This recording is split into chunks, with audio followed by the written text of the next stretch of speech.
Donc cet après-midi, on va vous faire une petite restitution de notre atelier. Rapidement avec Philippe Dunoyer. Je voudrais déjà saluer tout le monde et merci à tous ceux qui sont venus participer à cet atelier ce matin. Je pense que c'était riche et constructif. Ça nous a permis d'aller au fond sur cette réforme. D'abord, les objectifs affichés du gouvernement qui visent derrière ce texte finalement des objectifs qui sont un peu voilés, cachés. C'est vrai que très clairement, officiellement, on nous affiche une réforme qui a pour but, derrière la baisse du nombre de parlementaires, une amélioration de la qualité du travail des représentants. Mais est-ce que ce texte permet vraiment d'atteindre cet objectif? En synthèse, ce qui a été dit, ce qu'on a tenté d'expliquer, je pense que tous ceux qui ont participé ont contribué à faire toute la lumière là-dessus, c'est qu'il ne faut pas se voiler la face. C'est une réforme qui certes a des objectifs qui sont nobles, mais très franchement, dans la réalité, on n'a pas du tout dans ce texte les moyens de ces objectifs. Améliorer le travail des parlementaires, c'est pas juste réduire le nombre de parlementaires, tout en sachant qu'on n'a aucune garantie que l'économie qui sera faite va vraiment être mise au service, finalement, d'une meilleure qualité de ce travail parlementaire. Donc ça fait partie aussi des questions que nous avons et nous souhaitons dans cette réforme que nous puissions garantir aux élus, que ce soit à l'Assemblée nationale comme au Sénat, qu'il y ait non seulement des moyens, mais qu'il y ait aussi une procédure, un process d'étude des textes qui laisse du temps au temps, qu'on arrête cette frénésie des textes, qu'on arrête de tomber finalement dans cette forme d'inflation législative où on va produire avant tout du débat pour faire de l'amendement et ne pas forcément aller au fond des choses parce qu'on n'en a pas forcément le temps. Et donc on a expliqué que là, pour l'instant, cette réforme, sachez-le, elle se distingue en 3 textes, puisque vous avez une réforme constitutionnelle, oui, un projet de loi constitutionnelle qui touche à la Constitution.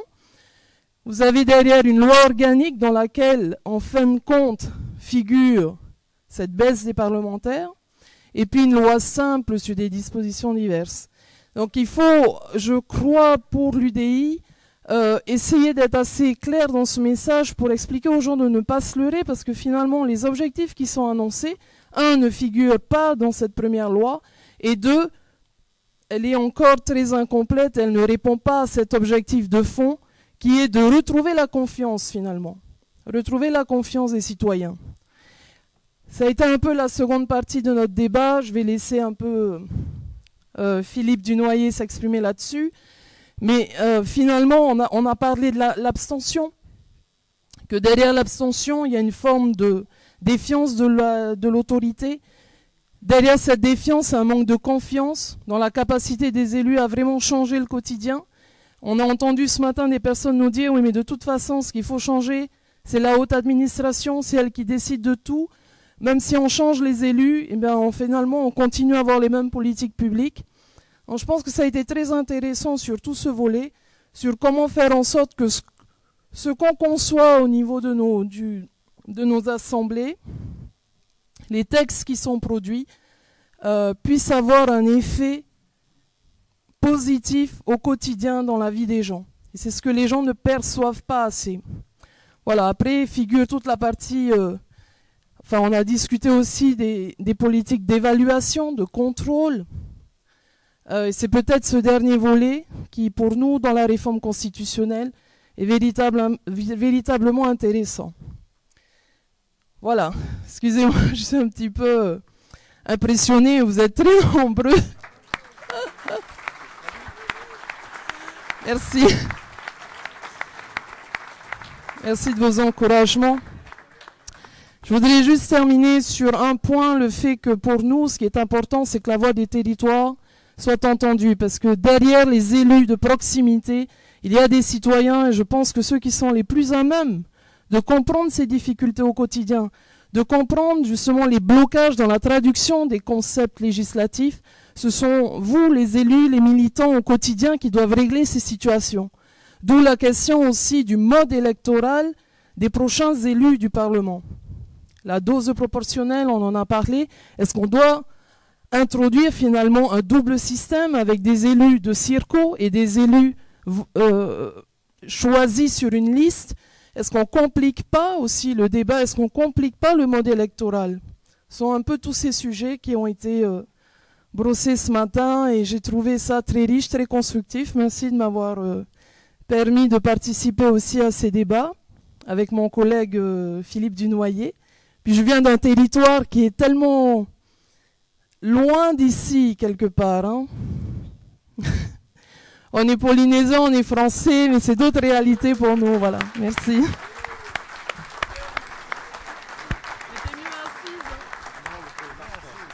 Merci, merci et bravo notamment à tous nos parlementaires qui sont venus de loin. Et il faudra les applaudir parce qu'ils sont très nombreux et très mobilisés. Et merci à eux. Philippe Dunoyer, du coup, pour compléter, même si je crois que beaucoup de choses a déjà été dites, mais compléter et puis peut-être parler aussi d'un sujet important pour ton territoire et qui, je crois, engage aussi notre pays. Donc je vais te laisser, je vais te proposer de prendre l'autre micro. Il fonctionne.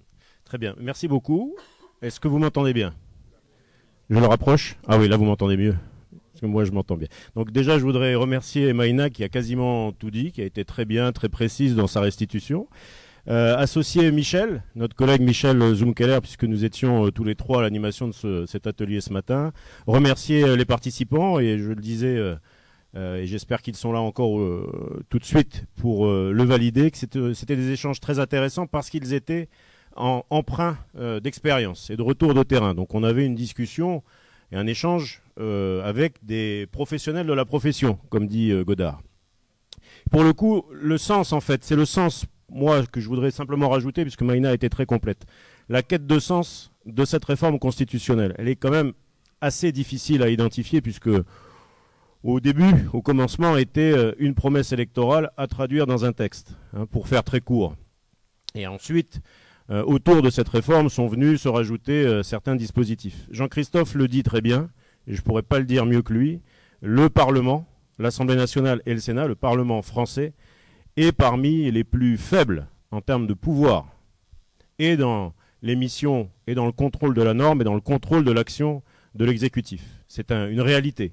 Et c'est certainement pas cette révision qui va changer ça, puisque malheureusement, et la raison pour laquelle on est aussi aujourd'hui très heureux collectivement d'accueillir le président du Sénat, il faut que les chambres réaffirment le rôle qu'elles peuvent, qu'elles doivent avoir. Non pas au travers d'une loi qui va réduire le nombre d'amendements, le type d'amendements recevables, le nombre de navettes, etc., qui sont finalement des pansements sur des jambes de bois.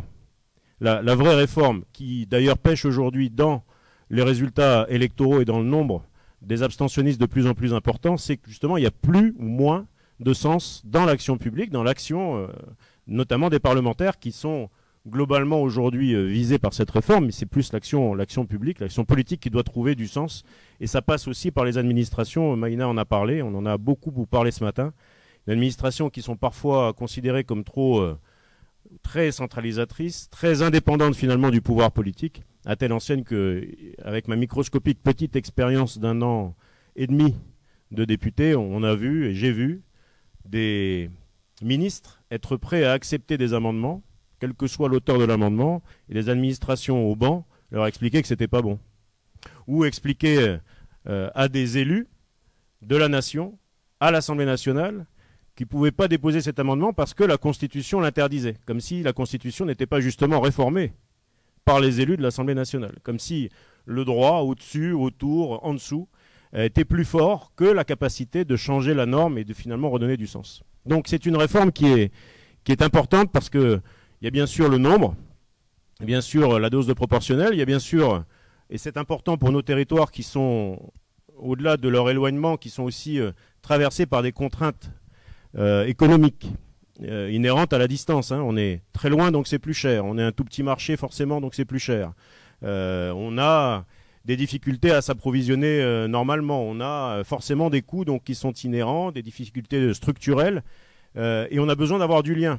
Et ce lien, il va se traduire avec un nombre de représentants qui aujourd'hui n'est pas non plus pléthorique, mais si on applique la règle arithmétique, de 3 députés passeront peut-être à 1, de 2 on passera peut-être à 1, et c'est la même problématique pour les territoires ruraux, ça a été abordé ce matin, donc je le dis, plus les territoires seront faibles, en tout cas faiblement remplis ou dotés en population d'électeurs, moins ils seront considérés et moins ils seront audibles, et plus la distance continuera de se creuser entre les citoyens et l'action publique. C'est pour ça qu'il faut qu'on soit vigilant à ce que cette réforme ne soit pas destructrice, comme elle pourrait l'être, mais qu'elle soit plutôt au renfort et au soutien du pouvoir des parlementaires qui veulent pouvoir exercer leur mandat mieux qu'ils ne le peuvent aujourd'hui. Alors, je vais dire quelques mots sans être trop long, mais il y a un droit à la différenciation qui est prévu par cette réforme constitutionnelle.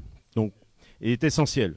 Il est absolument essentiel. Et le débat là-dessus ne doit pas être occulté ni raccourci pour des raisons de je ne sais quel nombre d'auditeurs admis à s'exprimer en commission ou dans le débat.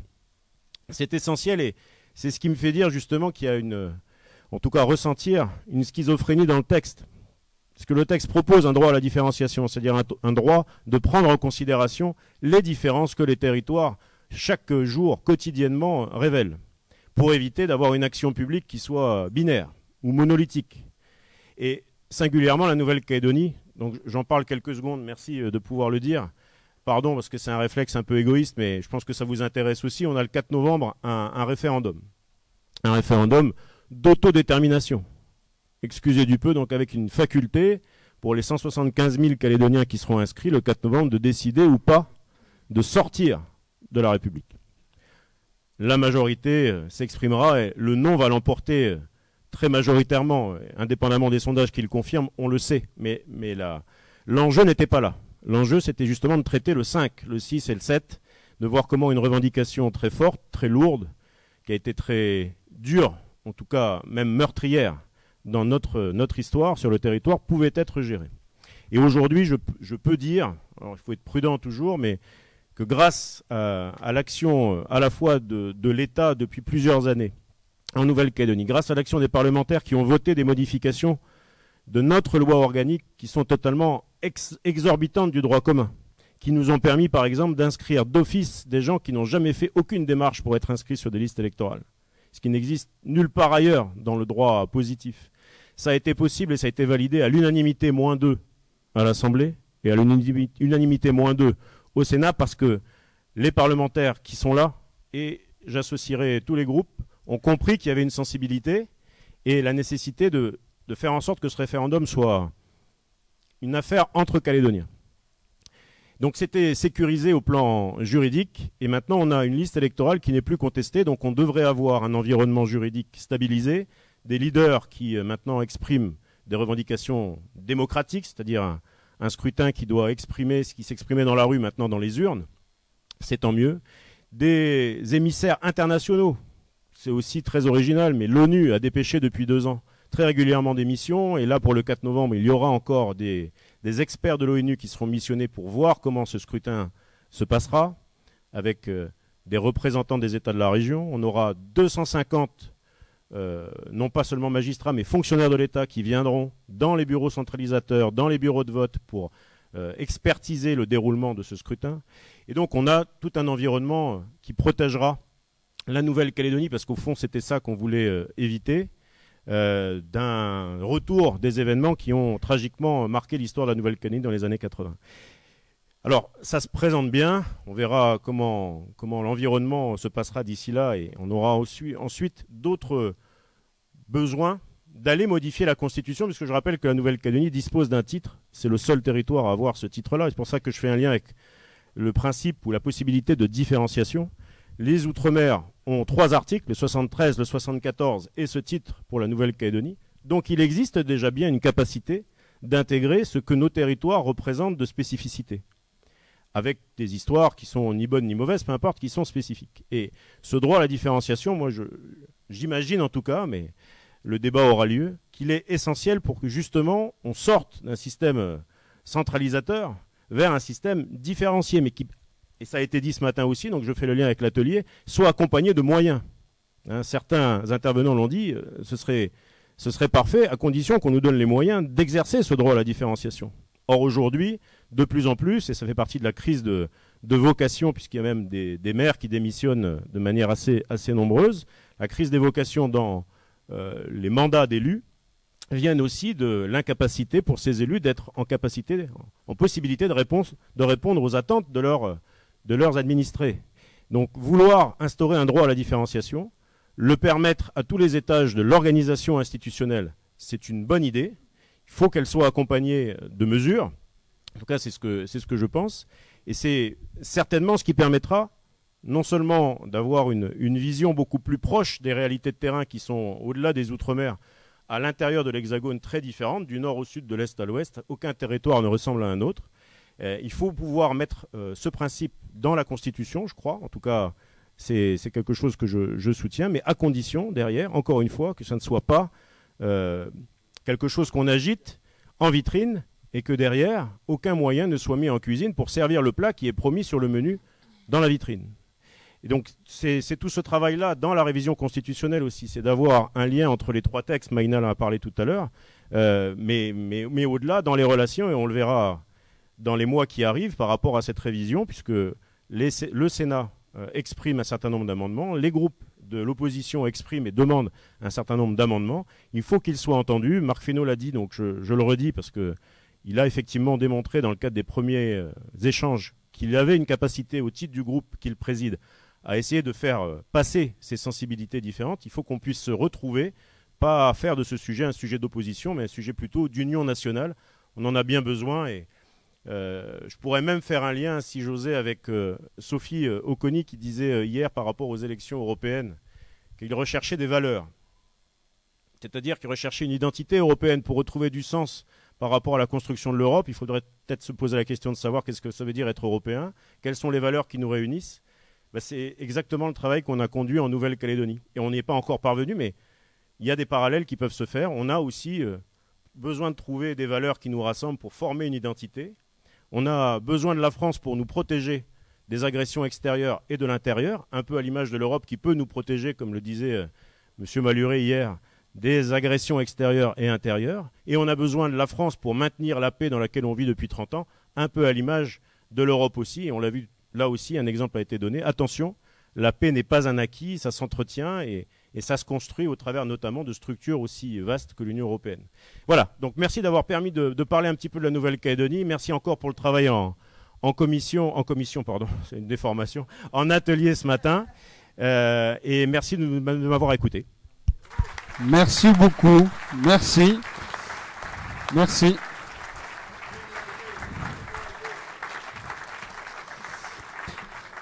Il y avait également un deuxième atelier qui a été organisé ce matin qui portait sur les territoires et dont le titre était « Respecter les territoires et protéger la décentralisation ». Je vais donc appeler sur scène trois drôles de dames et Charlie peut-être finalement, Françoise Gattel, Dominique Verriat, Anne Tachen et Philippe Laurent. Donc Françoise Gattel qui est sénatrice d'Ille-et-Vilaine, Dominique Verriat, sénatrice de Lyon, Anne Tachen, conseillère de Paris et conseillère métropolitaine, et Philippe Laurent, que je ne présente pas, mais je vais quand même présenter, qui est secrétaire général de l'AMF et par ailleurs maire d'une très belle ville de Sceaux. Bravo, merci. Bravo. Alors je vais tout de suite passer la parole à Anne et il y aura un numéro à 3 pour nous présenter le compte rendu et le contenu de cette très bel atelier qui a d'ailleurs réuni beaucoup d'élus, je crois, puisque vous étiez très content de la mobilisation. Merci beaucoup. Oui, ça marche pas. Oui, prêt, ça marche. S'il marche, enfin, vous m'entendez? Oui, c'est bon. Bien écoutez, il faut que je parle très fort, ça va être compliqué. Bien écoutez, effectivement, ce matin, on a eu un atelier qui a rassemblé beaucoup de belles personnalités. Et j'avoue que j'avais la chance de participer à cet atelier avec deux éminentes sénatrices et le grand spécialiste des finances locales. Le Sénat, c'est la maison des territoires. C'est la maison où le groupe centriste est particulièrement nombreux et efficaces, et je veux saluer son président Hervé Marseille. Et je pense que la venue de Gérard Larcher, le président du Sénat aujourd'hui, est la consécration en fait du travail qui est mené par les centristes. Alors en fait, on a démarré nos ateliers en disant qu'il fallait à la fois qu'on pense global et qu'on puisse agir local. Alors penser global, qu'est-ce que c'est ? C'est d'abord prendre en compte les grandes mutations de notre siècle. J'en vois 4 à mon avis. La première, c'est l'évolution démographique avec le vieillissement notamment de la population que vous avez notamment à gérer sur chacun de vos territoires. En En 2050, on estime les plus de 75 ans, ils seront multipliés par 3. Le deuxième changement, vous l'avez parfaitement constaté cet été, c'est le changement climatique. Les évolutions du climat sont des éléments qui doivent imprégner chacune de nos réflexions. La troisième réflexion, c'est celle de la transformation numérique, qui doit à la fois irriguer les grandes métropoles, mais bien évidemment permettre à chacun des territoires ruraux de se développer. Et puis la quatrième, c'est l'évolution territoriale avec l'émergence du fait métropolitain. Aujourd'hui, 10% de la population mondiale habite dans 35 villes dans le monde. Et en France, les 3/4 de la population se concentrent sur 20% du territoire. Alors tout ceci doit nous amener à réfléchir et à prendre en compte ces considérations. Pour ma part, en charge des métropoles, je pense qu'elles sont au cœur de ces transitions et qu'elles accompagnent les solutions qui émergent à la fois des centres-villes, mais du périurbain et des zones plus rurales, comme on l'a abordé ce matin. Les villes de demain doivent accompagner ces mouvements-là de façon non pas punitive, mais totalement positive, avec la volonté de faire de ces territoires de vie des territoires où on vit mieux, des territoires où on se déplace mieux, des territoires où on respire mieux, également des territoires où on mange mieux. Alors pour moi, ce sont des espaces de coopération, et je voudrais notamment saluer, par exemple, la dernière que j'ai à l'esprit, c'est la coopération que Toulouse a mis en place avec Tarbes, dans cette grande région qui est devenue l'Occitanie. Eh bien, je pense que c'est par le contrat et par la coopération qu'on arrive à trouver des solutions. Et on l'a bien vu ce matin, les solutions, elles existent et elles sont à l'échelon de tous les territoires. Merci Anne. Dominique pour compléter. Alors, après le Grand Paris, on va passer à ce que j'ai appelé ce matin et qui s'appelle la diagonale du vide, donc, puisque Lyon en fait partie, et pour dire qu'en fait, il n'y a pas une ruralité, puisque je parle plutôt de ruralité, mais des ruralités, avec des facettes très différentes. Et en fait, il n'y a pas une France, mais des territoires qui sont composés de secteurs urbains, de secteurs très ruraux, de campagne, et que chacun a son intérêt, puisque si on veut garder de l'agriculture, il faut bien qu'on ait des champs qui, comme le disait Françoise ce matin, sont des espaces économiques. Les forêts, les champs, ces espaces-là sont des espaces économiques, et il faut qu'on puisse continuer à les habiter. On ne mettra pas tous les paysans dans les villes, ils ne feront pas 300 km pour aller travailler. Et donc, ce qu'il faut, c'est réussir à organiser ce territoire avec des nouvelles chances que l'on peut avoir, puisque aujourd'hui, Internet, le téléphone et normalement des transports performants devraient nous permettre d'avoir une meilleure mobilité et de faire qu'il y ait des liens et des passerelles justement entre ces différents territoires. Et si on devait répartir les tâches entre les uns et les autres, l'État devrait principalement s'occuper de ces grandes infrastructures que sont aujourd'hui les communications, qu'elles soient effectivement par Internet, par le téléphone ou par des transports.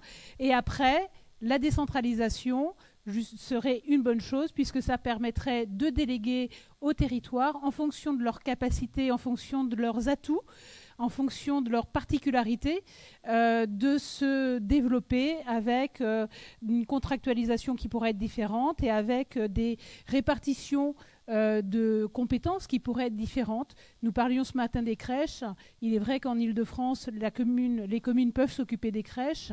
Dans Lyon, ça doit forcément être au niveau de l'intercommunalité, puisque aucune commune n'a une crèche pour elle toute seule quand on a un village de 300 habitants.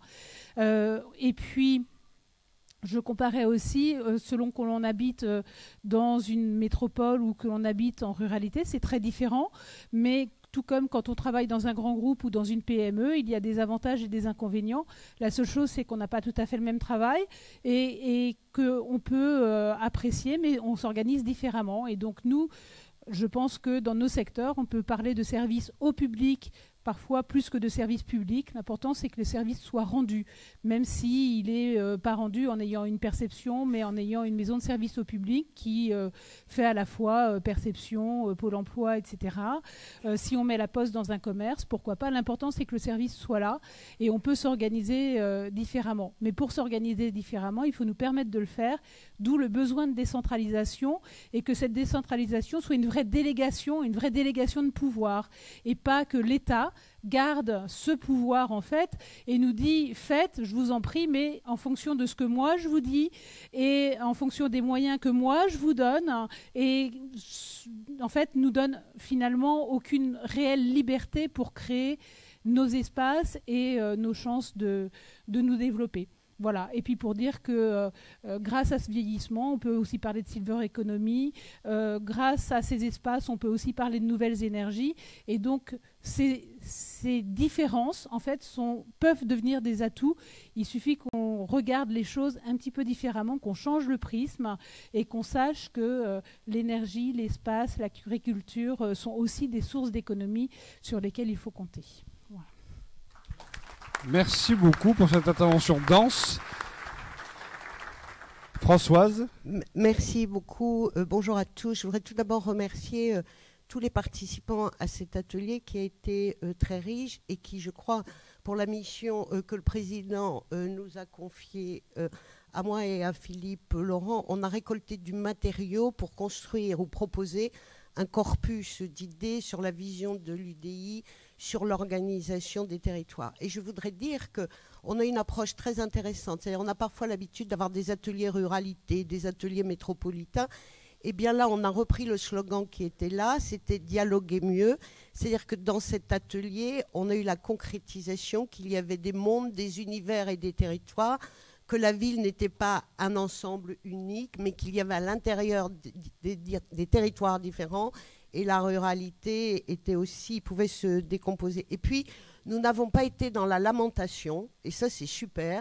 Je crois qu'on a essayé de construire, c'est-à-dire on a fait des constats, on a essayé de comprendre pourquoi, et surtout on a lancé des pistes et des propositions. Donc de manière générale, sur la décentralisation, c'est assez fascinant parce que le Premier ministre disait lui-même il n'y a pas très longtemps, ça fait des dizaines d'années qu'on décentralise. Est-ce que ça marche? Ça se saurait, et surtout que depuis juillet, on ne cesse d'entendre des élus qui sont épuisés, qui sont complètement étouffés par la complexité des choses et l'ampleur des imbrications. Donc on a un vrai sujet d'une décentralisation qui est plutôt centralisée, qui ne fonctionne pas bien. Alors on s'est demandé pourquoi. D'abord, je pense parce qu'on a une culture jacobine, c'est-à-dire qu'ici, le pouvoir central, il a toujours voulu, je prends une image forte, mater les barons. C'est-à-dire qu'il ne fallait pas de baronnie locale parce que c'était dangereux. Donc je mets tout le monde un peu au pas. On se ressemble tous et on fait tous la même chose. Et on voit bien que cette vision monolithique, uniformisatrice et simpliste conduit dans le mur, parce que ça ne fonctionne ni à la ville ni à la campagne et que l'État ne me semble pas non plus être en état d'efficience. On a ensuite accumulé les réformes. Alors un jour, on s'est dit, mais c'est bien sûr, c'est pas normal, il y a 36 000 communes dans ce pays. Alors vous avez vu l'Allemagne, vous avez vu l'Italie, ils ont des régions, des grandes villes. Nous, il faut qu'on soit à la hauteur. Alors boum, cette semaine, on va s'occuper de faire des métropoles. Parce que c'est certain que c'est au niveau de la métropole qu'on va pouvoir rivaliser avec d'autres pays. Donc on a défini des métropoles comme ça tout seul. Et puis comme c'est quand même un peu dur, on a défini des lots de consolation. Donc aujourd'hui, on a des métropoles qui ne répondent pas forcément à la définition, mais c'est embêtant qu'un département ou une région n'ait pas sa métropole. Et puis, quelques temps après, est arrivée Madame Lebranchu, que j'appelle la reine du flou, qui n'a rien d'artistique, je peux le dire, elle est bretonne comme moi. Et donc, Madame Lebranchu a essayé de conduire une réforme de l'organisation territoriale, donc qui s'appelle la loi NOTRe. Et c'est, voilà, je pense que c'est le premier prix d'un grand brouillon, parce qu'on voit bien que c'est très compliqué.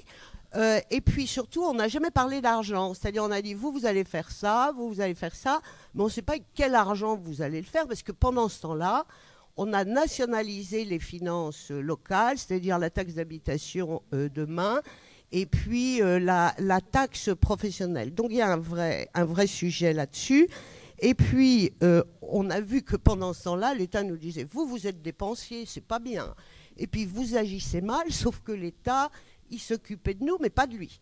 Et qu'on a un vrai sujet aujourd'hui. L'État, sur quoi doit-il se positionner? Que doit-il assurer? C'est une des pistes que l'on a à proposer. Et puis, on a vu qu'on a uniformisé et on a découvert le modèle de la taille unique, que vous ne trouvez même plus dans les magasins. Et en Union soviétique, il y a longtemps qu'ils ont abandonné ce modèle-là. Mais nous, on a inventé le XXL. Parce que c'est bien sûr, a dit quelqu'un, que plus on est grand, plus on est capable, mieux ça va marcher. Bon, sans doute que c'est vrai, je caricature pas, c'est vrai parfois. Mais en même temps, on voit bien qu'il y a de la proximité. Dominique a donné un exemple avec les services à la petite enfance. Je ne pense pas qu'à l'échelle d'une métropole ou d'une communauté urbaine, on puisse gérer des services de proximité qui sont essentiels, que sont par exemple la petite enfance. Mais c'était bien vu d'être très grand, et c'était d'autant plus bien vu qu'on poussait chacun à devenir, c'est l'histoire de la grenouille et du bœuf, puisque plus vous êtes grand, plus vous avez un statut d'intégration, plus vous avez d'argent. Puisque la DGF est bonifiée selon que vous êtes en communauté urbaine, d'agglo, etc. Si bien qu'on a vu apparaître ce dont quelqu'un rêvait, les villes à la campagne. Alors je prends l'exemple de la Manche, très beau département, il n'y a pas de souci, mais eux, on les a obligés à faire des grandes intercos, et ils se sont dit, tant qu'à faire, on va essayer d'optimiser nos ressources financières, donc on va faire une communauté d'agglo, ça paye davantage. Sauf que vous avez une communauté d'agglo à la campagne, et que la ville-centre, elle fait 3 ou 4 000 habitants, elle n'a pas le poids de locomotive, et que vous n'arrivez pas à gérer la mobilité. Donc on voit bien que ces modèles-là nous conduisent parfois dans le mur. Donc, alors maintenant, j'arrive sur les propositions, parce qu'on a dit qu'on avait été très constructifs.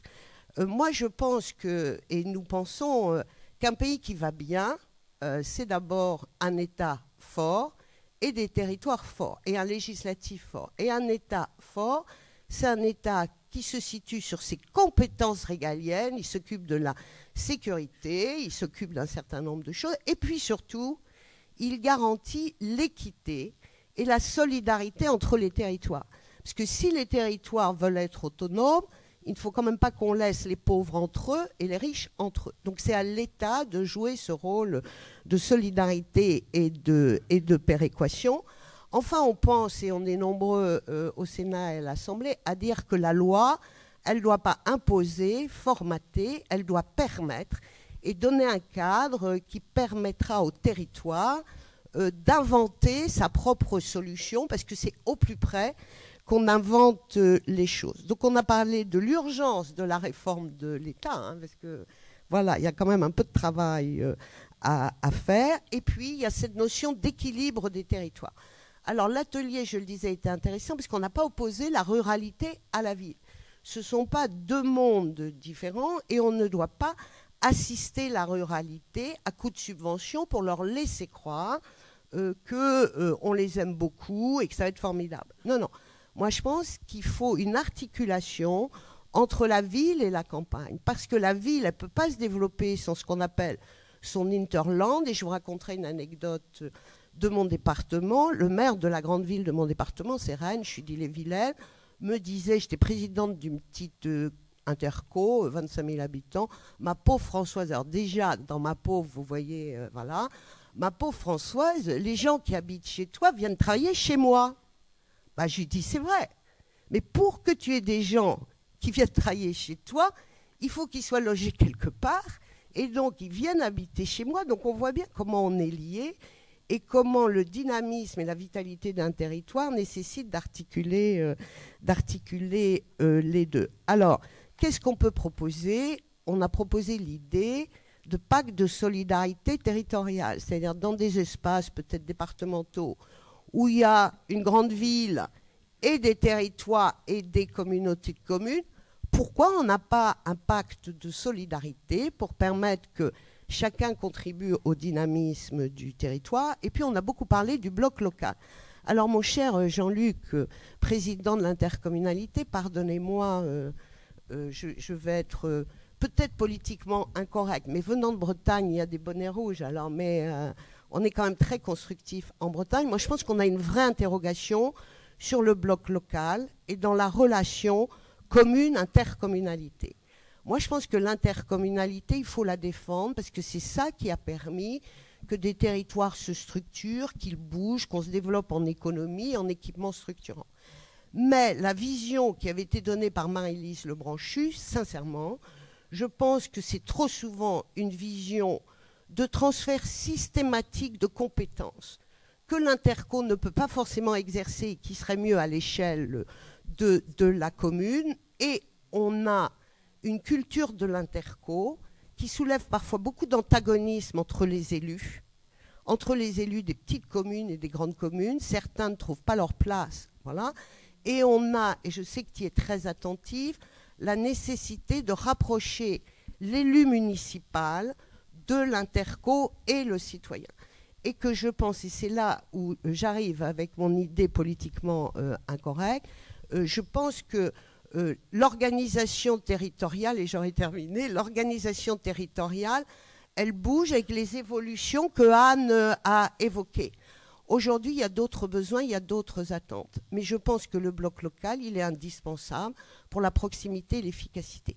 Et je crois qu'il convient d'écrire ou de permettre qu'on écrive une autre page du bloc local en inventant, et j'ai déposé une PPL là-dessus, la possibilité pour certaines communautés de communes très intégrées de devenir communes nouvelles. Vous savez que c'est une liberté en ayant le statut de commune-communauté. Parce que je crois que ce n'est pas en enchaînant l'encadrement dans des nouveaux modèles qu'on s'en sortira. Donc faisons confiance à l'intelligence des territoires, parce que je crois que les élus locaux sont les inventeurs des possibles. Et Gérard Larcher le dit souvent, l'élu local, il a porté d'engueulade, donc on a une obligation de réussite. Et je crois qu'on porte tous au cœur le fait que nous sommes des ensembliers avec les entreprises et les associations de la réussite des territoires. Et ce pays n'aura pas d'avenir sans ces territoires. J'étais un peu long, magnifique, mais j'ai essayé d'en parler. Non, c'était très bien. Bravo. Et un mot pour terminer cette partie. Alors, en conclusion, et pour rebondir sur ce que vient de dire Françoise, et parce que Philippe Desnoyers l'a dit tout à l'heure, et c'est beaucoup revenu aussi lors de notre table ronde, il y a un maître mot qui est entre l'État et les élus, c'est la confiance. Et ce qu'on sent vraiment, c'est que voilà, on a l'impression que Bercy a gagné les dernières élections et que l'État, plutôt son administration, ne veut pas faire confiance aux élus et donc essaye de les tenir comme ça sous tutelle. Et la meilleure des façons de les tenir sous tutelle, c'est de reprendre intégralement les finances et de leur redistribuer si jamais ils sont sages. Et donc voilà, ça c'était aussi une chose. Les élus ont besoin de confiance et c'est plus important encore que d'avoir de l'argent. Voilà, je voulais conclure. Merci beaucoup. Merci. On voit que s'il fallait encore le prouver que l'UDI est bien le parti des territoires, une vision, des analyses, de vraies propositions. Et aujourd'hui, cette vision des territoires, nous allons l'approfondir grâce à la présence d'un certain nombre d'élus de notre famille politique qui nous font l'amitié d'être présents et également d'autres intervenants qui, par leur expérience, vont également nous apporter leur point de vue. Et donc j'appelle à monter sur scène avec nous Jean-Christophe Lagarde, notre président, qui est attendu sur scène. Il était temps. Olivier Richefou.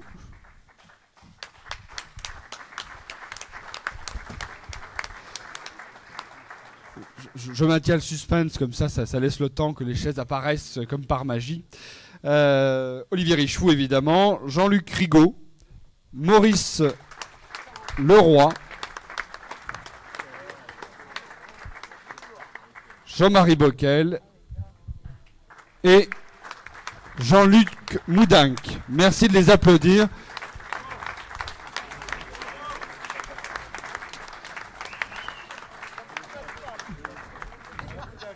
Bon,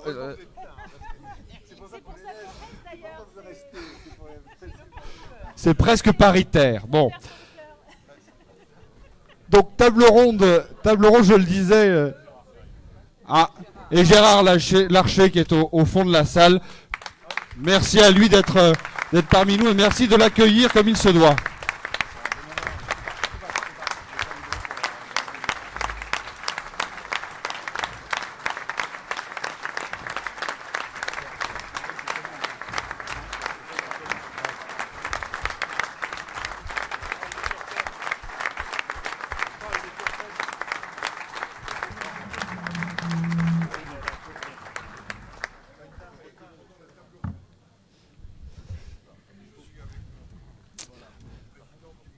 Merci pour ce bel accueil.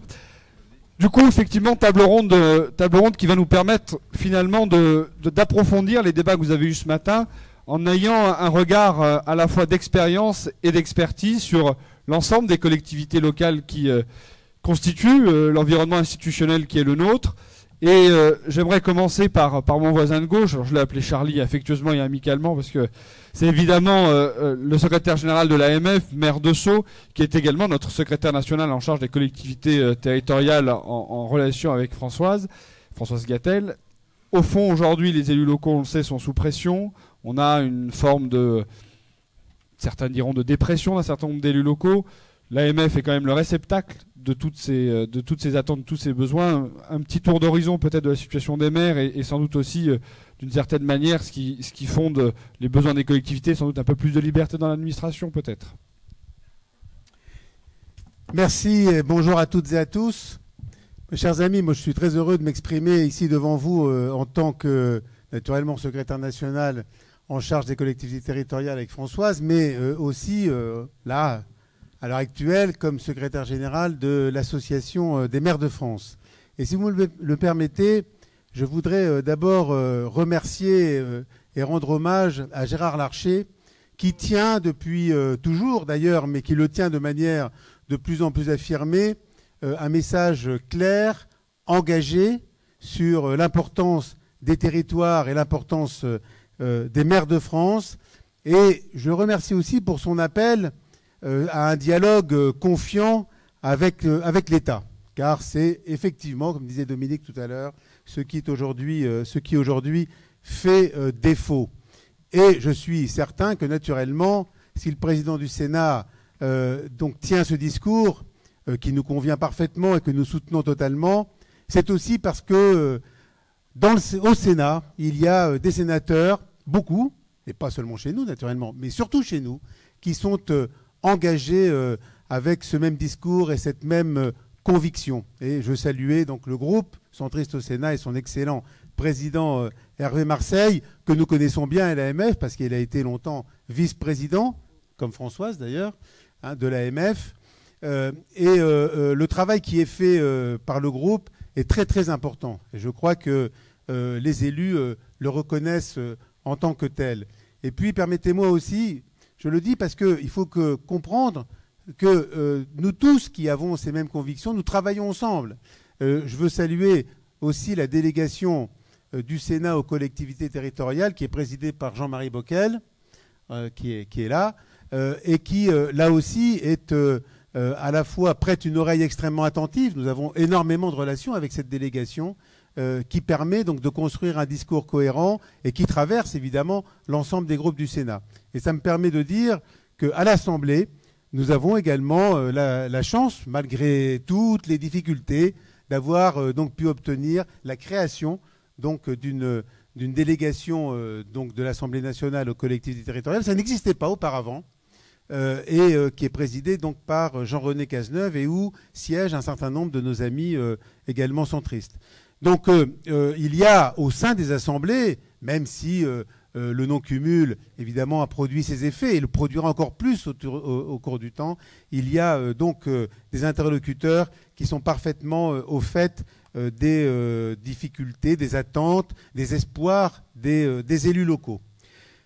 Et ça me permet aussi, si vous me le permettez, de lancer vraiment un appel, puisque je salue Jean-Luc Rigaud et Jean-Luc Moudinque ici, et Olivier Richefou qui représente l'Association des départements de France, donc Jean-Luc Rigaud pour les communautés de France et Jean-Luc Moudinque pour France urbaine, donc les grandes villes et métropoles, pour leur dire l'engagement de l'AMF et la volonté de l'AMF d'avoir une action en totale unité entre l'ensemble des associations d'élus. Il y a 8 associations représentatives des élus locaux en France, au niveau national, il y en a 8. Ces 8 associations doivent travailler en permanence ensemble.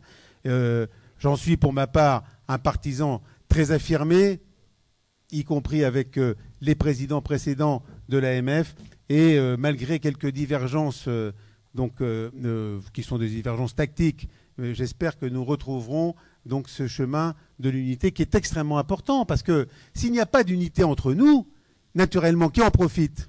On a cité le nom tout à l'heure, vous l'avez retenu? Non, Bercy, voilà, Bercy. Merci beaucoup. Oui, bon, oui. Ah non, ça c'est Maurice qui fait ça en général. Merci beaucoup, moi. Voilà, donc, et puis d'ailleurs, je félicite d'ailleurs, et je remercie France Urbaine et Jean-Luc Moutin, tu l'as dit Dominique tout à l'heure, sur cette initiative de l'Alliance des territoires qui a été lancée il y a maintenant un peu plus d'1 an, 2 ans, à Arras, c'était, si je me souviens bien. Cette initiative de l'Alliance des territoires qui montre bien la volonté des élus des grandes villes de travailler de manière extrêmement étroite, et cette conscience forte que les élus des grandes villes ont aussi de l'importance de développer et de garder vivant le monde rural. C'est cette complémentarité, et nous, UDI, nous devons porter ce message encore plus probablement que les autres. Alors, chers amis, simplement pour l'AMF, nous avons, vous le savez sans doute, refusé de participer à la conférence des territoires qui s'est réunie au mois de juillet. On l'a fait, bien sûr, pour des raisons financières, et vous savez toutes et tous les difficultés qui sont les nôtres, la baisse des dotations, la suppression donc annoncée et en cours de la taxe d'habitation, dont on ne sait pas comment elle sera d'ailleurs remplacée, ce qui crée évidemment énormément d'incertitudes et d'angoisse pour de nombreux maires. Non, oui, ça c'est grave aussi, tu as raison. C'est aussi parce que, en effet, l'évolution récente de l'intercommunalité pose quelques difficultés. Françoise l'a évoqué. Je pense que nous pouvons trouver ensemble des solutions, mais il faut qu'on y travaille, et il faut surtout que la loi arrête de définir le moindre détail. C'est ce qu'a dit Françoise tout à l'heure. C'est une revendication effectivement forte. Non, ce qui a provoqué en fait l'absence de l'AMF, c'est en réalité l'expression d'un profond désaccord, parce que l'attitude, la façon de faire du pouvoir central et le message de méfiance et de mépris qui est envoyé non pas forcément par des ministres, mais qui est envoyé par l'ensemble de l'appareil d'État, c'est un message qui est extrêmement négatif et extrêmement fort. Et puis, c'est aussi une profonde inquiétude des maires, car les maires ont ce devoir et cette obligation, cette conviction chevillée au corps qu'ils sont importants, eux et leurs équipes, pour le lien social sur les territoires, qu'ils sont importants pour la République elle-même, parce que la République, elle est dans les palais ministériels, elle est au Parlement, elle est aussi dans chacune de nos communes de France. Et c'est une conviction très forte, c'est notre histoire qui veut cela, et les maires ont aujourd'hui, ou en tout cas un certain nombre d'entre eux, ont aujourd'hui le sentiment que tout ceci est totalement négligé, que par ailleurs leur travail au quotidien auprès de nos concitoyens et pour leur territoire est aussi traité par le mépris. Et cette désaffection, cette désillusion très forte des élus locaux et des maires en particulier est un risque majeur, parce que quand les maires ne vont pas bien, en fait, c'est la République qui va mal, c'est le service public qui se délite, c'est la vie quotidienne de nos concitoyens qui est rendue plus difficile. Et nous, UDI, ce sont ces messages-là que nous devons porter. Nous devons porter l'importance du fait communal, nous devons porter l'importance d'avoir des intercommunalités de projets fortes et structurées sur la base, sans doute, probablement, de communes renforcées grâce au mécanisme des communes nouvelles qui reposent, je vous le rappelle, sur le volontariat.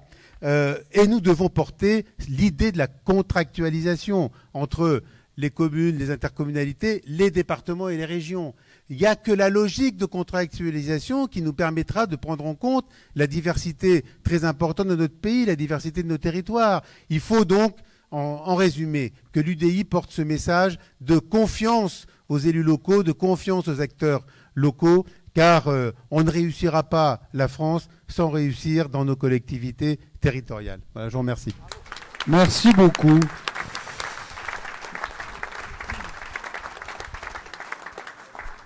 Merci Philippe. Un petit mot, puisqu'on a parlé de l'importance du fait communal. Pendant longtemps, le département, et toujours aujourd'hui, a occupé une place particulière, à la fois dans le cœur des Français, mais également dans l'organisation institutionnelle du pays.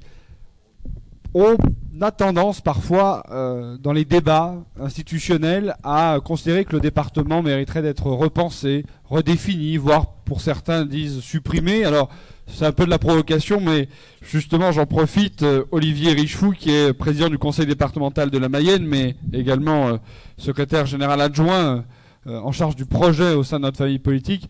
Le département, alors est-ce un échelon toujours vivant ou est-ce un échelon condamné d'avance ? Apparemment vivant. Moi, je suis ravi, bien sûr, d'être là, d'abord en tant que président du département et président de l'UDI de mon département, et en tant que membre du comité exécutif de l'ADF. On a aussi fait chaise vide à la dernière conférence de territoire. Et comme on le disait tout à l'heure avec Gérard Larcher, pour se fâcher avec Dominique Bussereau, un peu comme avec Gérard Larcher, il faut faire fort. Et donc, si les départements ont fait chaise vide, c'est qu'il y a bien un problème.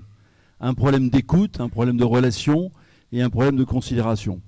Alors, en préparant un peu mon intervention tout à l'heure et en participant à la table ronde très sympa de ce matin que vous avez tous les quatre animés, j'ai essayé de résumer un peu la position actuelle.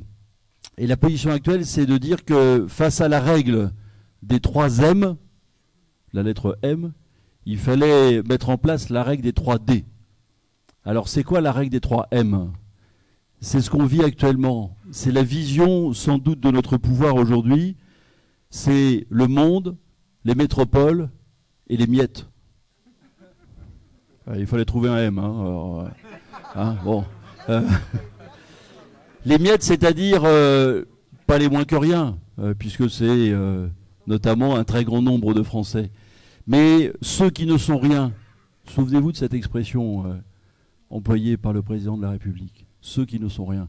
Ben si, nous sommes quelque chose, nous sommes nombreux et nous sommes là. Donc cette règle des 3 M, on n'en veut pas parce qu'il y a quelque chose d'autre en dehors du monde, en dehors de la métropole, il y a de nombreux territoires français. Et donc cette règle des 3 D, c'est laquelle? C'est celle qui doit être notre ADN, à mon avis, à l'UDI. C'est d'abord... je vais vous dire, il n'y a pas le D de département, donc déjà, j'ai une vision très large, une vision très large. Il y a d'abord le D de décision. Le D de décision, parce que la décision, c'est les élus qui doivent avoir la décision. Dans une entreprise, c'est pas le comptable de l'entreprise qui décide. Dans le gouvernement, dans la France, c'est pas Bercy qui doit décider. Bercy, c'est le comptable. C'est les élus qui doivent être au pouvoir. C'est les élus qui doivent décider. Voilà.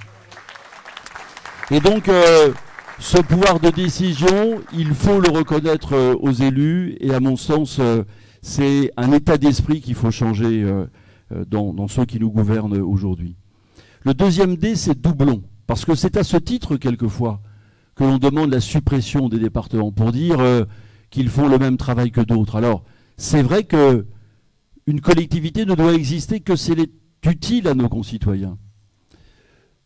Sans doute que dans le département des Bouches-du-Rhône, quand une métropole représente 95% de la population, peut-être sans doute qu'il y a un doublon avec le département, à partir du moment où la métropole a la capacité de prendre en charge notamment la solidarité envers les plus faibles, la solidarité qu'exercent aujourd'hui principalement les départements. Donc sans doute que dans une telle circonstance, on peut imaginer que le département peut disparaître. Mais dans beaucoup d'autres cas, je veux vous dire que les doublons, c'est entre l'État et les collectivités territoriales qu'il existe. Je vous prends 2 exemples qui concernent les départements. La gestion du RSA, que nous faisons plutôt bien. Pourquoi la CAF s'en occupe aussi? À quoi sert la CAF dans la gestion du RSA? À rien du tout, si ce n'est à nous compliquer la vie. Deuxième exemple, la petite enfance. On parlait des crèches tout à l'heure. Qui s'occupe souvent des assistantes maternelles, des autres formules qui peuvent exister comme les rassemblements d'assistantes maternelles? C'est les départements. À quoi sert la CAF? À rien. Donc, ça veut dire qu'il y a des doublons entre l'État et les collectivités, et que bien sûr, ça ne vous surprendra pas que je préfère que ce soit les collectivités qui soient à la manœuvre plutôt que la CAF en la circonstance. Et puis le dernier D, pour pas être trop long, c'est ce qui devrait faire la lettre centrale de l'UDI, l'Union des décentralisateurs indépendants. C'est la décentralisation. Parce que c'est dans nos gènes, cette décentralisation, et il faut bien sûr que l'on prouve tous les jours que c'est plus efficace. D'être au plus près des citoyens, il y a naturellement de l'efficacité.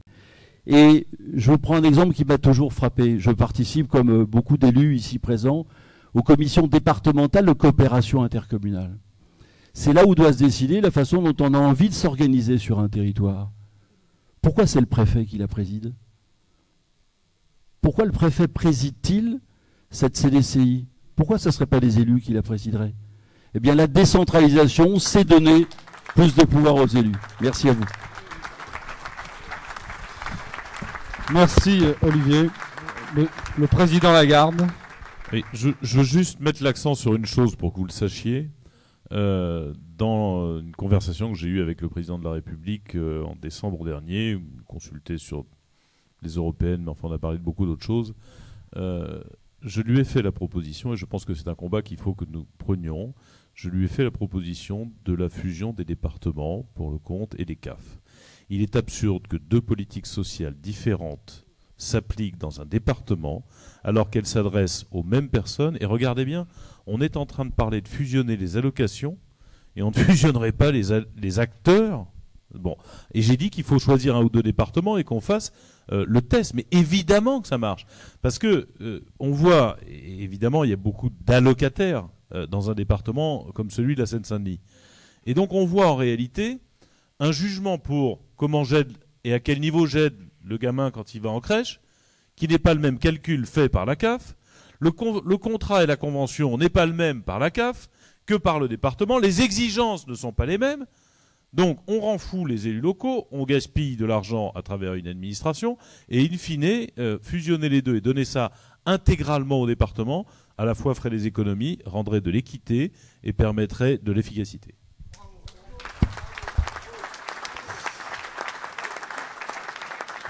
Merci Président. J'en profite du coup pour continuer. On a parlé, Olivier a parlé dans son propos des communautés et on a la chance dans notre mouvement politique d'avoir le président de la CDF, maire d'Annecy également, la DCF pardon, oui, voilà. Qui la DCF qui prouve à quel point, encore une fois, s'il fallait encore une preuve, que les membres de l'UDI sont attachés à la défense de leur collectivité, ont une connaissance des collectivités, et au fond, on a parfois un peu de mal d'ailleurs pour les citoyens de comprendre le rôle des communautés urbaines, communautés de communes. Qu'est-ce qu'au fond aujourd'hui le rôle qui est le vôtre, et surtout quel avenir et comment vous voyez les évolutions possibles pour rendre l'échelon et le maillage plus efficace sans doute? Merci. Déjà de cette invitation, mais je me sens aussi de la famille en tant que président de l'UDI de Haute-Savoie, et je salue mon collègue secrétaire délégué départemental Loïc Hervé, par ailleurs éminent sénateur. La DCF, les communautés, c'est assez récent. C'est assez récent dans la mesure où l'émergence de l'intercommunalité s'est faite avec la décentralisation, mais surtout avec la loi Chevènement, et a pris un deuxième tour, alors plus ou moins controversé, avec la loi NOTRe, dont Françoise parlait tout à l'heure, et qui lui donne aujourd'hui un regard différent. Déjà une chose, il y a 1266 intercommunalités en France, tout le territoire national est couvert, voilà, ça c'est juste pour faire le point. Et aujourd'hui, la loi NOTRe a confié 4 grandes compétences à l'intercommunalité, juste pour le redire, hein. L'économie, en lien avec les régions, l'aménagement du territoire, avec les PLU intercommunaux, enfin tout ce gros dossier. L'environnement, notamment, on parle beaucoup aujourd'hui de GEMAPI, de transfert d'eau, d'assainissement et d'organisation de ces gros sujets. Et puis la mobilité de nos concitoyens en lien aussi avec les régions. Toutes les autres compétences sont facultatives et ce sont chacun des territoires qui s'organisent pour les assumer ou pas. Deuxième grande donnée aujourd'hui, et ça rejoindra le champ politique, l'intercommunalité n'est pas une collectivité à part entière. Ça veut dire que derrière, ça induit pas d'élection suffrage universel direct, etc. C'est bien finalement un endroit ou un espace où les communes, et c'est là l'essentiel, les communes se mettent d'accord entre elles pour mieux faire à plusieurs ce qu'elles ne font pas toutes seules. Et je crois que le credo de la DCF aujourd'hui et des communautés, c'est de dire la commune reste l'apanage de l'organisation de la République française et la cellule de base. Et ça, on se retrouve bien sûr avec l'AMF là-dessus. On en a parlé également plusieurs fois avec le président Larcher. La commune reste un petit morceau de notre République et il faut la renforcer. Mais pas n'importe comment. Et aujourd'hui, la DCF a besoin, pour pouvoir exercer ses compétences structurantes sur un territoire, de s'appuyer sur les communes. Et c'est là où aujourd'hui l'intercommunalité a parfois des difficultés, puisque les communes, elles ne sont pas forcément à une taille suffisante pour pouvoir endosser leurs compétences de proximité. Et là, je fais une parenthèse sur l'évolution de la manière dont aujourd'hui la DCF veut porter le regard intercommunal. Il y a 10-15 ans, au début, l'intercommunalité, la communauté de communes, d'agglomération ou métropole, c'était considéré d'abord par les maires comme une tirelire. Essentiellement une tirelire, parce qu'on se mettait ensemble, les plus petites communes, parce qu'on n'arrivait plus à faire tout seul. Donc on mettait ensemble nos moyens pour essayer de faire un peu plus, mais c'était d'abord la gestion financière qui primait. Les villes-centres, souvent, transféraient des compétences à l'intercommunalité, et donc elles transféraient d'abord des dépenses, et c'était perçu comme ça. Et finalement, on a construit l'intercommunalité autour de rapports financiers. Encouragé, Françoise Gatel le disait, par Bercy, puisque plus on intégrait des compétences au niveau de l'intercommunalité, mieux on était aidé, il y avait des bonifications à le faire, mais on n'a jamais raisonné en qu'est-ce qu'on fait le mieux au meilleur endroit. Aujourd'hui, la DCF, son organisation, enfin la proposition, c'est de dire, laissons aux communes toutes les compétences de proximité, mais toutes, y compris la compétence de crèche. Et la crèche intercommunale n'a pas de sens, puisque dès qu'on prend une taille suffisante, on ne peut pas traiter de la proximité de cette façon-là, y compris le gymnase intercommunal. Laissons les communes faire, à elles de s'organiser pour avoir une taille suffisante. Ça induit les fusions de communes, ça induit les regroupements, ça induit des ententes intercommunales sans structuration administrative pour le faire, et ça induit tout ça. Et organisons la France des bassins de vie, faisons en sorte que justement la cohérence des zones d'emploi, des zones de mobilité, de déplacement, des territoires d'aménagement pour leur aménagement soit organisée, et on fabrique ainsi la France des bassins de vie. Alors là, évidemment, quand on dit ça, la DCF prône la France des bassins de vie et terminons l'organisation des bassins de vie, c'est-à-dire regroupons souvent autour d'une ville-centre qui s'est constituée métropole. Je prends les cas exemplaires de Toulouse et de notre ami Jean-Luc Moudin qui est ici présent, qui, autour d'une ville métropole, organise et structure et fabrique les solidarités de territoire. Parce que finalement, on parle de solidarité de territoire, elle se fabrique naturellement au sein de l'intercommunalité qui additionne le poids des villes, le poids des zones périurbaines, voire un peu plus rurales, et qui, dans cet ensemble-là, participe et partage ces compétences voulues aujourd'hui par la loi NOTRe. Donc, c'est un peu ça le schéma nouveau. Ça veut dire que ça induit complètement des relations différentes, et c'est pas toujours on fait plus gros, toujours on fait plus fort. Non, on clarifie par les compétences et on organise le jeu communal et intercommunal dans cette relation-là, et c'est ce qu'on appelle le bloc local. C'est l'addition des deux qui fait le pouvoir local. Ce qui fait qu'un président d'intercommunalité, quelque part, et là je vais un peu plus sur le champ politique, cher Jean-Christophe, c'est clairement une école du centrisme, je vais dire. Parce que l'intercommunalité, c'est clairement, structurellement, la culture du compromis. Mais pas le compromis mou, Monsieur le Président. Le compromis qui est porté par un projet de territoire. Et aujourd'hui, ce que nous devons prôner, c'est passer d'une organisation intercommunale qui est l'addition d'intérêts d'abord financiers, de communes qui n'en peuvent plus ou de celles qui veulent se défaire, enfin de chacun où essaye de tirer un peu de profit pour son territoire communal, à une intercommunalité de projets avec qui fédère un territoire, qui sait s'organiser, faire un projet politique partagé et où chacun ainsi trouve sa place et prend la mesure de ce qu'il peut apporter à cette vision-là. Et c'est pas antinomique des départements. Peut-être ça l'est, ça peut l'être, on en a parlé. Dans une métropole constituée, Marseille, Lyon, le département n'a plus de sens forcément, et là il peut être intégré. Personne s'est posé de questions et remet en question que depuis Belle-Lurette, le département 75, il n'existe plus, c'est la ville de Paris qui l'intègre, ça va bien à tout le monde. Mais quand ça commence à se faire sur les autres territoires un peu urbanisés, ça interpelle tout le monde. Il faut arrêter de s'interroger, quoi. Laissons ensuite des territoires qui font l'assemblage là où il n'y a pas d'unité urbaine suffisamment forte pour pouvoir porter des solidés de territoire, et ça se construira dans la durée. Donc voilà, après pour raccorder sur le thème de comment on renforce le pouvoir et la décentralisation locale, c'est déjà comment on passe à une logique de gestion financière des collectivités, je parle toujours sur le champ intercommunal, qui était même la manière dont les élus faisaient entre eux, encouragé par Bercy. Je fais une parenthèse, moi je ne sais pas, tout le monde part de Bercy, je ne sais pas qui c'est Bercy. Nous, au niveau de la DCF, on a de bonnes relations avec les ministres qui sont plus ou moins en charge des finances, individuellement, toujours des personnes très agréables, mais on leur dit, mais il est où celui qui décide de notre problème là de... Eh bien, on ne sait pas, Bercy, c'est Bercy. Et en fait, regardons-nous, partout quand on a une politique à porter ou un ministre à rencontrer, on parle de noms, de personnes et tout, et quand c'est le pognon, on parle de Bercy. L'espèce de machin... indéfini. C'est terrible ça. Alors s'il y en a un qui a la définition, moi je suis vraiment preneur pour qu'on progresse sur ce champ-là.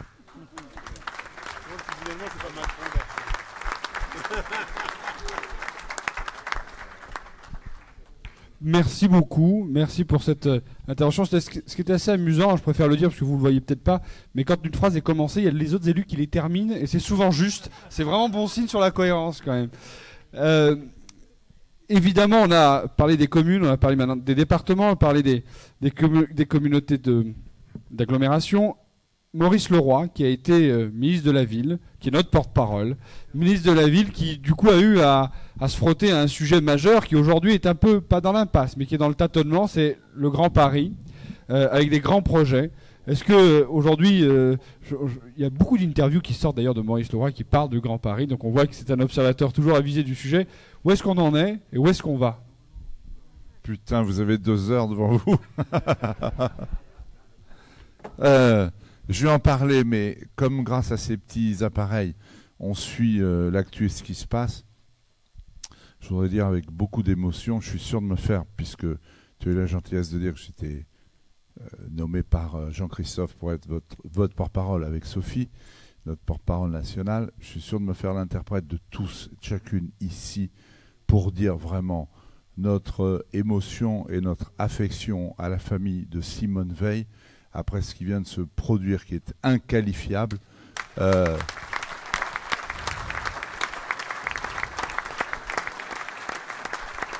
le dis pour tout le monde, puisque il y a 14 panneaux d'exposition pour Simone Veil, dont je rappelle qu'elle était l'adhérente qui avait la carte numéro 1 de notre formation, l'UDI.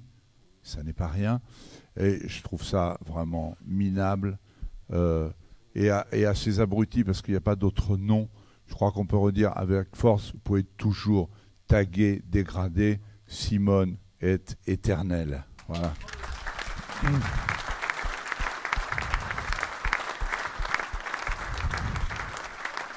Pardonnez-moi, mais bon, voilà, c'était la parole du cœur, parce que en voyant ça, franchement, je trouve ça abominable. Avant de parler du Grand Paris, je voudrais dire à chacune et chacun, je veux vraiment remercier Jean-Christophe, Eric, la petite équipe qui est autour de lui, les jeunes de l'UDI aussi, parce que c'est formidable qu'on se retrouve. C'est la première fois depuis longtemps. Merci aussi Florent Montillot qui a organisé tout ça. Franchement, c'est formidable. C'est pas rien organisé, hein, c'est pas si simple que ça, surtout dans la période, on a tous des agendas d'enfer, et on est là quand même. Bon. Puis je me disais, en vous écoutant tous, c'est formidable. Je ne sais pas s'il y a des journalistes dans la salle, mais je vais leur dire ceci. Parfois on nous interroge, l'UDI c'est quoi? Ce machin, quelle force? Vous pesez quoi? Moi, 1 fois par jour. Vous? Voilà. Non. Je n'ai juste augmenté que ma surface de caresse, c'est tout. Donc, vous pesez quoi? Regardez cette tribune. Voilà, le secrétaire général des maires de France, le président des intercommunalités, les départements. Voilà. C'est une vraie force. Et j'aimerais que chacune et chacun d'entre vous, vous repartiez de cette université d'été en étant aussi les ambassadeurs pour l'expliquer ça et le redire avec force. Et Gérard, moi je suis très très heureux, franchement. Je crois qu'on peut applaudir encore très fort le président du Sénat, c'est formidable. Parce que vous imaginez que si nous on a des agendas d'enfer et qu'on est là, mais Gérard qui a quelques sollicitations sur son agenda et qui a choisi d'être là avec l'UDI, c'est pas par hasard, parce qu'en général, on va pas rendre visite à une ambulance, hein, Gérard. Voilà. Donc, merci de ta présence. Nous, on se connaît de longue date. Tu m'as connu, je vais reprendre une expression d'un homme pour qui j'ai une telle affection qui a malheureusement disparu. C'est notre sénateur Pierre Fauchon. Pierre avait dit que j'avais traversé la mer Rouge. Toi, tu m'as connu avant que je la traverse. et j'ai souvenir du rapporteur excellent sur l'aménagement du territoire, qui était la loi Pasqua à l'époque. Et vraiment, Gérard, c'est vraiment cet homme de conviction que c'est dialoguer. Et c'est vraiment bien qu'on soit là ensemble pour parler et faire en sorte qu'on se parle. Et je trouve génial qu'hier, il y ait eu Marc Fesneau, Claude Malhuret, etc. Voilà. Donc bravo Jean-Christophe d'avoir porté ça, parce qu'on a besoin, pas seulement de se parler entre nous, mais aussi de parler transcourant, et pourquoi pas, faisons un rêve, je ne sais pas si ce sera le pacte du Barcarès, mais et pourquoi pas aussi de rassembler et de réunir les familles, puisque les familles, elles sont parfois recomposées dans la société. Et je crois qu'on a besoin de cette force. Alors, je préférais parler de ça que du Grand Paris, hein, vous avez compris. On peut passer à la question suivante. Affaire suivante. Non, mais c'est terrible ce qui se passe. J'en ai parlé d'ailleurs ce midi avec Gérard, qui connaît bien ce sujet. Évidemment qu'avec Jean-Christophe et d'autres, on a beaucoup travaillé cette question. Je rappelle juste une chose. Au Grand Paris, la réussite a été due, pardon, hein, je ne vais pas faire cocorico, mais des centristes. Christian Blanc, André Santini, j'y arrive. T'as raison, hein, ils finissent les phrases, je témoigne. Michel Mercier et votre serviteur. Voilà. C'est pas le fruit du hasard. T'as employé le mot de compromis et t'as dit pas mou. T'as eu raison. Le centriste, c'est forcément mou. Viens voir, tu vois. Voilà. Et donc, voilà. Parce que, comme toi d'ailleurs, Gérard, tu viens quand tu veux. Hein. Tu as compris, ici, tu étais le bienvenu pour de vrai. Voilà. Parce que le compromis, c'est important. Moi, j'ai respecté les élus. Quand je fais l'accord que des architectes comme Roland Castron ont qualifié d'historique, c'est pas moi qui ai employé ce terme, du Grand Paris à l'époque, c'est parce que j'ai rassemblé tous les présidents de départements d'Île-de-France de toute sensibilité politique confondue. Mais pas seulement. Parce que je peux vous révéler que c'était pas de la tarte de réunir les élus, mais c'était pas ça le plus dur. Si vous saviez les bastons entre la SNCF et la RATP. On a oublié tout ça. Mais c'était plus difficile de faire s'accorder Guillaume Pépi et Pierre Mongin, l'un président de la SNCF et l'autre la RATP, que que parfois de réunir les politiques. Parce que les politiques, on s'engueule, on se champoine, mais au moins, pour l'intérêt général, au final, on arrive à trouver un accord. SNCF et RATP, vous n'imaginez pas, des guerres terribles qui foutent le boxon pour les franciliens dans les transports. Parce qu'il faut que vous sachiez que vous avez des trains, je dis ça pour les gens de province, ils partent, ils sont SNCF, ils arrivent, c'est le même train, hein, ça n'a pas changé. Hein. Mais c'est RATP, avec tout ce que ça veut dire derrière, comme difficulté, etc. Et ça n'a toujours pas été solutionné, d'ailleurs. Voilà. Donc moi, je suis triste de voir ce qui se passe sur le Grand Paris, parce que je suis interpellé là-dessus. Parce que, franchement, c'est une très belle vision qu'a eu, une vision juste qu'a eu le président Nicolas Sarkozy à l'époque. Une vraie vision. Bon. Et comme ici, on ne fait pas de politique aérie, je peux dire et témoigner que j'attendais, et j'attends toujours beaucoup d'Emmanuel Macron, parce que je crois que les deux hommes politiques à ce niveau qui connaissent le mieux le Grand Paris, c'est Nicolas Sarkozy et c'est Emmanuel Macron. Donc j'espère qu'il reprendra ce dossier dans le bon sens. Pour le moment, ça a été mal pris parce qu'ils ont pris par gouvernance. Je veux révéler un truc. Vous voulez foutre la merde dans un parti politique, quel qu'il soit? Je vous fais l'ordre du jour. Voilà. non, mais bon, je ne parlais pas de ces querelles-là. Il y en a des meilleurs. Ordre du jour, vous l'avez évoqué d'ailleurs. Faut-il supprimer le département ou la région? Ratatigaragaraté. Là, vous allez voir. Là, c'est pas droite, gauche, centre, machin, c'est... voilà. Pourquoi? Je vous ai expliqué. Moi, j'ai jamais vu une dinde voter pour Noël, hein. Voilà. Vous, je sais pas, mais moi, jamais. Jamais. Voilà. Bon, pardon de troubler la sieste, hein, dans le fond.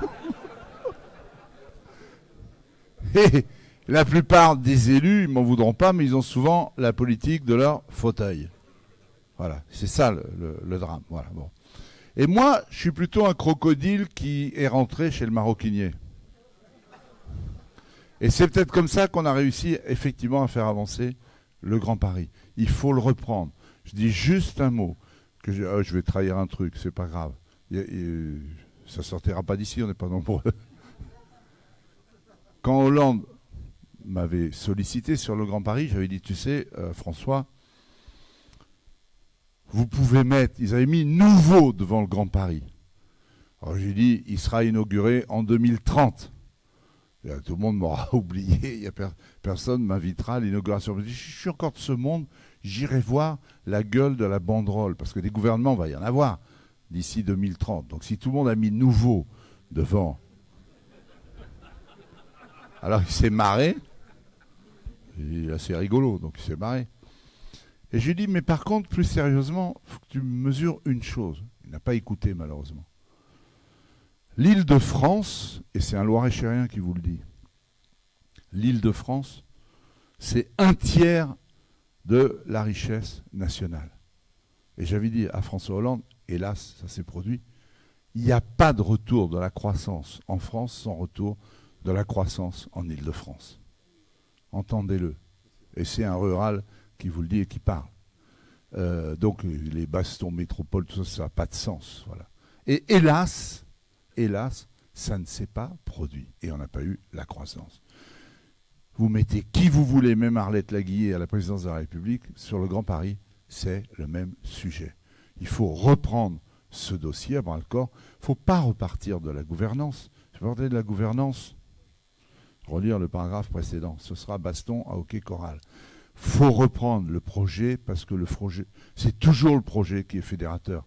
Tu as raison de dire le projet pour toi à la DCF parce que c'est la relation aux citoyens. Et il faut reprendre ce dossier, c'est majeur. Malheureusement, ce qui va se passer, j'y vois à peu près clair. Je disais à Gérard ce midi, on est en France, mesdames et messieurs.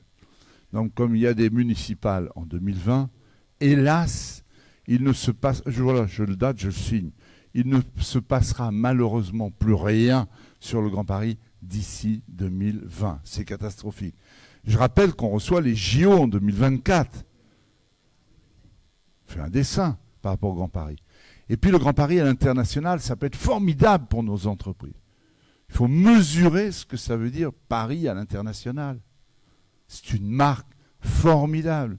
J'avais dit au MEDEF à l'époque, à Laurence Parisot quand elle le présidait, vous devriez prendre cet étendard du Grand Paris pour MEDEF International, parce que à l'international, c'est extraordinaire. Voilà. C'est un projet fantastique. Malheureusement, il est en panne.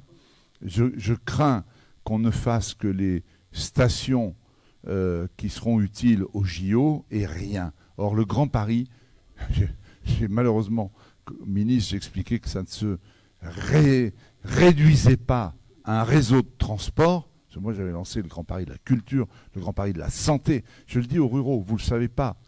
Vous croyez tous que la démographie médicale, c'est un problème rural. Non. Non. Tous les maires des grandes villes qui sont ici vous l'expliqueront. Voilà. Donc, il y a vraiment besoin, je sais Gérard que toi tu portes ça et tu verras le président, tu en parleras. Donc voilà, projet formidable et je le dis pour tous, et encore une fois c'est un Loir-et-Chérien qui vous le dit. Le Grand Paris, c'est majeur pour tout le pays, pour tout le territoire.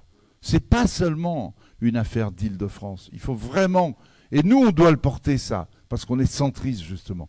Et on peut le porter, c'est ces valeurs qu'on peut porter. Voilà, merci.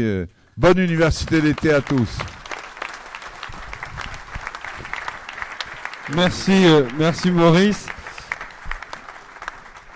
On a donc du coup vu l'ensemble des échelons, l'ensemble des différentes collectivités qui font vivre notre territoire et derrière ces collectivités, derrière ces échelons que certains considèrent administratifs, il y a en réalité des élus.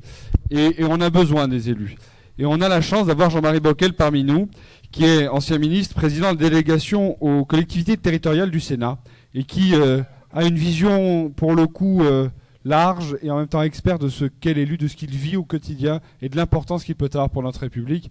Jean-Marie Bockel, évidemment, qui a cette expérience très forte, on compte sur lui pour nous faire partager cette vision et en même temps cette ambition que nous pouvons avoir tous collectivement pour les élus locaux.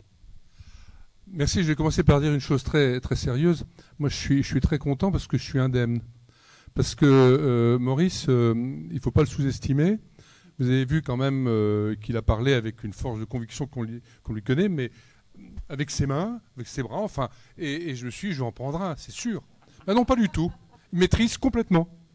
Hein, et ça ne surprendra personne. Plus sérieusement, encore que la maîtrise est une chose très sérieuse dans ce bas monde. C'est vrai que tout l'été, nous avons vu dans des articles, dans les radios, les télés, etc., à nouveau ressurgir la crise des vocations des élus locaux, avec une vague de démissions, beaucoup d'inquiétudes, près de la moitié des maires qui envisagent de ne pas se représenter, enfin du moins c'est ce qu'ils disent aujourd'hui, parce que c'est aussi une manière de lancer un appel au secours, hein, et c'est pas Philippe Laurent qui me contredira, puisque l'AMF a été notre partenaire dans ce travail. Eh bien, Gérard Larcher, le président du Sénat, n'a pas attendu. Dès le début de la mandature, avec tous les signaux qu'il a pu recevoir, parce que, vous le voyez bien, il est sur le terrain, et quand il n'est pas sur le terrain, il est au Sénat, et il écoute les sénateurs, parce que Gérard Larcher, il écoute. Hein. Avant de parler, il écoute, c'est important. Et donc, il nous a demandé, effectivement, au niveau de la délégation, Françoise Gatel en est partie prenante d'ailleurs de ce travail,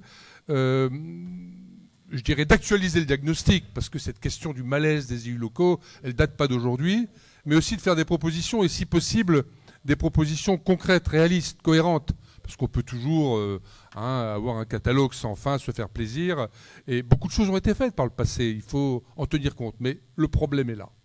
Et d'abord, on a souhaité avoir une méthode, parce qu'on n'a jamais raison tout seul. Hein. On a beau chacun avoir, et ici beaucoup croisent leurs expériences.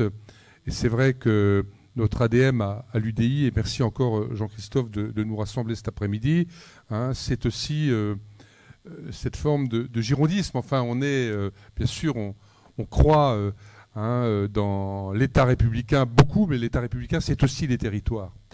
Et les territoires, c'est les fantassins, c'est les élus locaux. Et donc pour nous, la méthode de travail était importante. D'abord, en association avec les maires de France, on a fait un questionnaire, mais un questionnaire franchement, enfin, je ne sais pas si certains d'entre vous sont élus et y ont répondu, il faut s'accrocher, quoi. Il faut pratiquement 1 heure pour répondre. Il est très, très approfondi. On a eu 17 000 réponses. 17 000 réponses. Du jamais vu. Hein. Donc ça traduit quelque chose.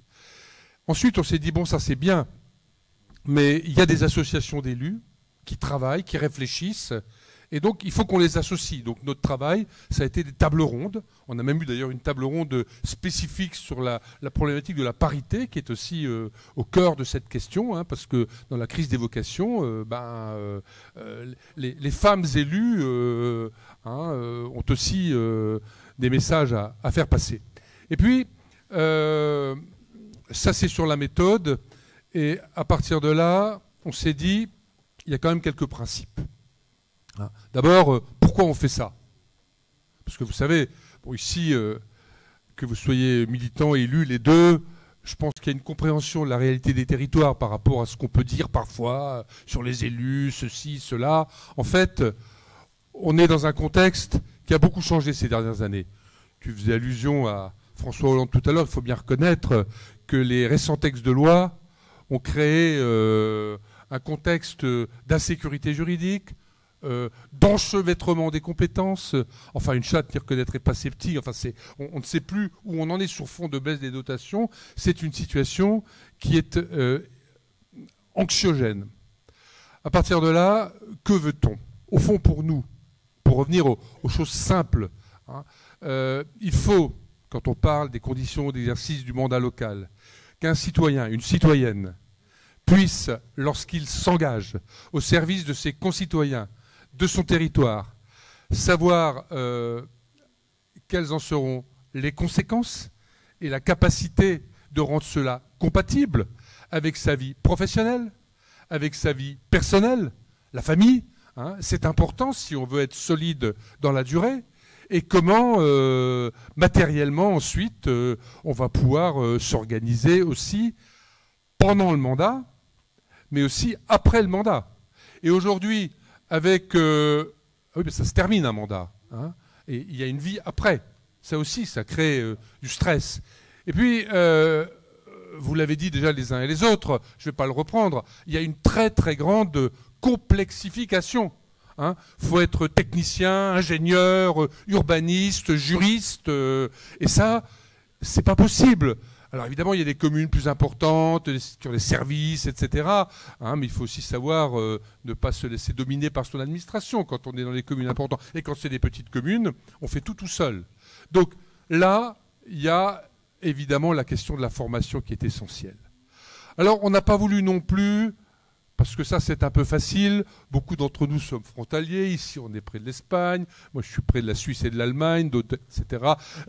Bien sûr que chaque pays a son dispositif. Et certains pays, c'est le cas par exemple de mes voisins allemands, sont allés vers la professionnalisation des élus locaux, y compris dans des communes petites. Alors, il n'y a plus de petites communes, puisque toutes les communes ont été rassemblées, et donc tous les élus sont des professionnels avec un statut de fonctionnaire, etc. Enfin, ça a des aspects certainement positifs au niveau de la sécurité, mais avec des exigences de formation.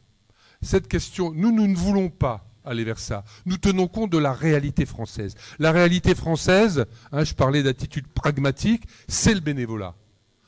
La plupart des élus, cette armée de 500 000 élus, la plupart ne sont pas indemnisés du tout, ou d'autres fort modestement, c'est le bénévolat. Donc ne lâchons pas la proie pour l'ombre, gardons-le, mais il y a une marge de progression importante. Je ne rentre pas dans les détails techniques et je vais vous dire une chose. Le président Larcher attache, sans nous pousser du col, mais attache une grande importance à ce travail.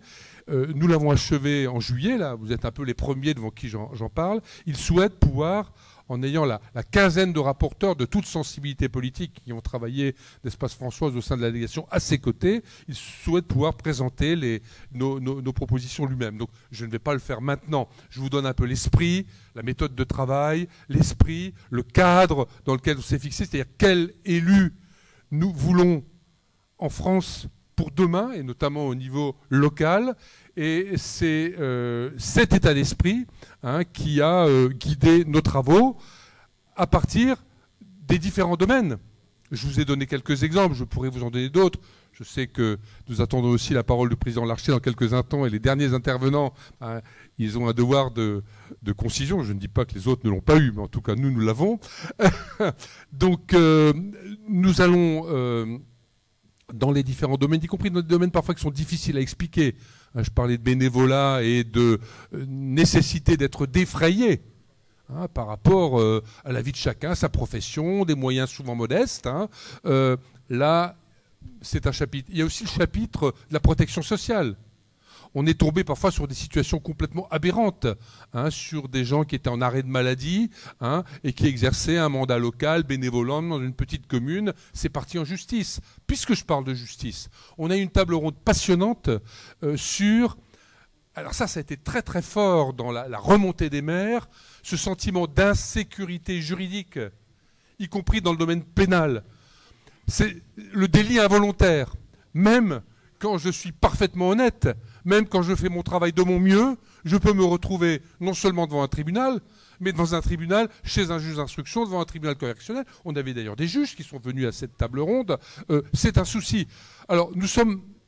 Là aussi, je disais tout à l'heure, on ne fait pas les malins. On ne dit pas, on va vous promettre, on va tout régler demain matin.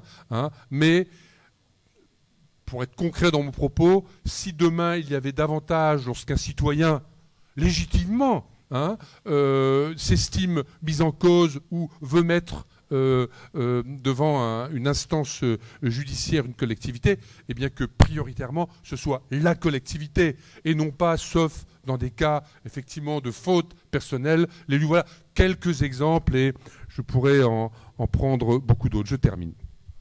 Ce travail donc, nous allons pouvoir, à mon avis, c'est l'esprit du président Larcher qui a déjà regardé un peu nos propositions, faire des propositions qu'on pourra mettre en œuvre. Nous sommes d'ailleurs, nous, sur ce sujet, dans la concertation avec, bien sûr, le monde des élus, je l'ai dit à l'instant, mais aussi avec le gouvernement. J'ai rencontré, en accord avec Gérard Larcher, Jacqueline Gouraud, qui est chargée par le gouvernement de faire des propositions. Donc on est dans le dialogue, on est dans le concret, mais on sera également dans des propositions très, très, très fortes. Et franchement, je pense qu'on fait ce travail avec beaucoup d'engagement parce qu'on est vraiment au cœur des missions du Sénat. Si on peut contribuer à redonner confiance aux élus, à redonner l'envie d'y aller, de prendre des risques, d'être au service de ses concitoyens, de son territoire et donc de son pays, eh bien, je crois qu'on aura fait œuvre utile et c'est ce message que je voulais vous faire passer cet après-midi.